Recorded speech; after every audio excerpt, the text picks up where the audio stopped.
Fast in India भारतर प्रथम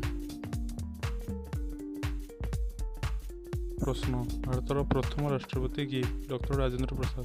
भारतर प्रथम उपराष्ट्रपति किए? डॉक्टर सर्वपल्ली राधाकृष्णन।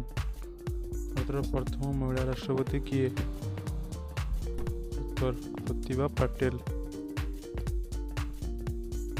भारतर प्रथम प्रधानमंत्री किए? जवाहरलाल नेहरू।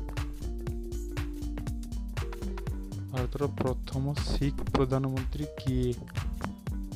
उत्तर मनमोहन सिंह। भारतर प्रथम शिक्षा मंत्री किए?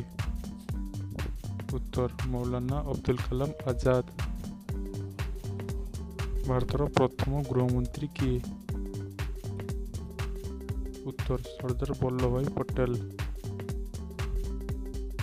भारतर प्रथम रेलवे मंत्री किए? जॉन माथाई।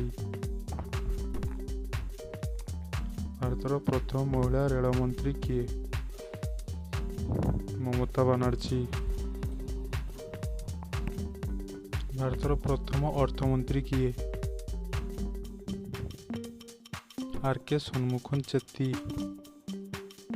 भारतर प्रथम महिला मंत्री किए?